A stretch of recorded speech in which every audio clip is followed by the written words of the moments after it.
Breaking news చూస్తున్నాం. AP మంత్రులకు కొత్త శాఖలైతే కేటాయించిన సందర్భాలు నెలకొన్నాయి. పవన్ కు పంచాయతీరాజ్, గ్రామీణాభివృద్ధి, పర్యావరణం, అటవీ శాఖతో పాటు అదేవిధంగా లోకేష్ కు ఐటీ శాఖతో పాటు హెచ్ఆర్డీ శాఖలను కేటాయించారు.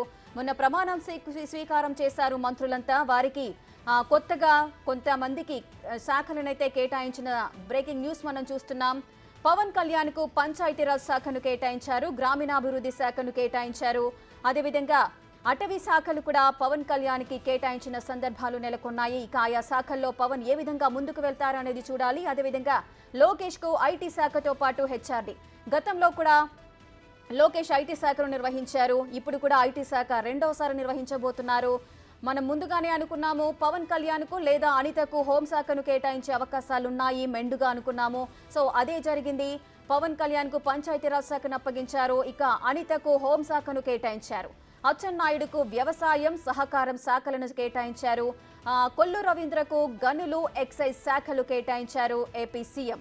అదేవిధంగా నాదెండ్ల మనోహర్ కు పౌర సరఫరాల శాఖను కేటాయించారు. ఇక పలువురు మంత్రులు ఆయా శాఖల బాధ్యతలు కూడా నిర్వహించబోతున్నారు. ఏపీ మంత్రులుగా ప్రమాణ స్వీకారం చేసిన కొంతమందికి ఒక ముఖ్యమైన శాఖల కేటాయింపు అయితే జరిగింది. పవన్ కు పంచాయతీరాజ్, పర్యావరణం, లోకేష్ కు ఐటీ శాఖతో పాటు హెచ్ఆర్డీ శాఖలను కేటాయించారు. అదేవిధంగా మరికొంతమందికి కూడా శాఖల కేటాయింపు జరిగింది. అనితకు హోంశాఖను కేటాయించిన సందర్భాలు నెలకొన్నాయి. ముందుగానే మనం అనుకున్నాము పవన్ కళ్యాణ్ కు హోంశాఖ, పంచాయతీరాజ్ లేదా సినిమాటోగ్రఫీ ఈ విధంగా కొన్ని శాఖలు కేటాయిస్తారు అని అనుకున్నాము. లేదు అంటే పవన్ కళ్యాణ్ కి హోం కాకపోయినా కూడా అనితకు హోం శాఖ కేటాయించే అవకాశాలు ఉంటాయి అనుకున్నాము. సో అదేవిధంగా ఏ విధంగా అయితే మనం చెప్పుకున్నామో అనితకు హోంశాఖ కేటాయించారు. నాదెండ్ల మనోహర్ కు పౌర సరఫరాల శాఖను కేటాయించారు. సత్యకుమార్ కు వైద్య ఆరోగ్య శాఖను కేటాయింపులైతే జరిగిపోయాయి.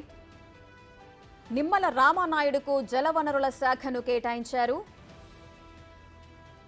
ఇక ఏపీ మంత్రుల శాఖల కేటాయింపు అయితే పూర్తయినట్లుగా తెలుస్తోంది.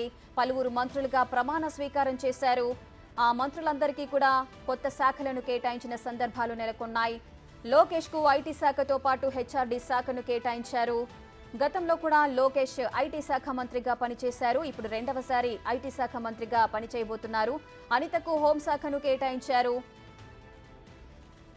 నారాయణకు మున్సిపల్, పట్టణాభివృద్ధి శాఖను కేటాయించిన సందర్భాలు నెలకొన్నాయి. ఇక అచ్చెన్నాయుడుకు వ్యవసాయం, సహకారం ఈ రెండు శాఖలను అచ్చెన్నాయుడికి కేటాయించారు. కొల్లు రవీంద్రకు గనులు, ఎక్సైజ్ శాఖలు కేటాయించారు.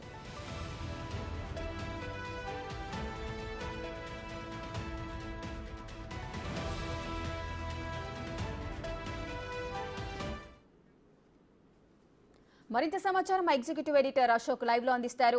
అశోక్, మంత్రులుగా ప్రమాణం స్వీకారం చేసిన కొంతమందికి ముఖ్యమైన శాఖల కేటాయింపు అయితే జరిగింది. ఎవరికి ఏ శాఖలు కేటాయించారు?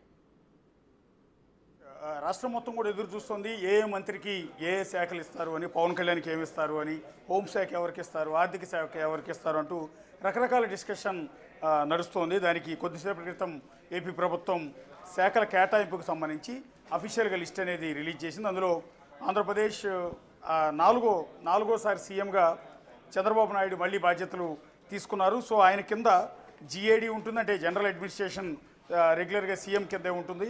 లా అండ్ ఆర్డర్ కూడా సీఎం ఉండే ఆనవాయితీ 2004 రాజశేఖర రెడ్డి సీఎం అయిన దగ్గర నుంచి ఉంది.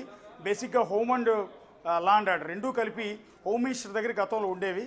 కానీ ఆ తర్వాత అంటే 2004 తర్వాత రాజశేఖర రెడ్డి దాన్ని డివిజన్ చేసి హోమ్ మినిస్టర్ని ఒకరికి, లా అండ్ ఆర్డర్ని మాత్రం ఆనవాయితీగా సీఎం దగ్గరే పెట్టుకుంటారు.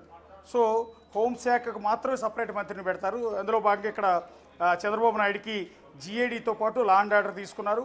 అలాగే public enterprises and all other portfolios not allocated to ministers, అంటే ఏ మంత్రులకైతే శాఖలు కేటాయించకుండా ఖాళీగా ఉంటాయో ఆ శాఖలన్నిటికీ కూడా ముఖ్యమంత్రి మంత్రిగా వ్యవహరిస్తారు అనేది అక్కడ క్లియర్గా మెన్షన్ చేశారు. రెండోది, అందరూ ఎక్స్పెక్ట్ చేసింది, జనసేన పార్టీ నేతలు ఎక్కువగా కోరుకున్నది పవన్ కళ్యాణ్ని డిప్యూటీ సీఎంగా చూడాలని. ఇందులో భాగంగా ఇక్కడ డిప్యూటీ సీఎంగా పవన్ కళ్యాణ్ ఉండబోతున్నారు. సో ఆల్రెడీ ఇప్పటికే ప్రమాణం కూడా చేశారు. గతంలో అంటే జగన్ సర్కార్లో 5 డిప్యూటీ సీఎంలు ఉన్నారు. కానీ చంద్రబాబు సర్కార్లో కేవలం ఒకే ఒక డిప్యూటీ సీఎంని పెట్టారు. అది కూడా కొణిదెల పవన్ కళ్యాణ్ని డిప్యూటీ సీఎంగా, అంటే చంద్రబాబు నాయుడు తర్వాతి స్థానాన్ని ఇక్కడ పవన్ కళ్యాణ్కి ఇచ్చినట్టుగా తెలుస్తుంది. ఆయనకి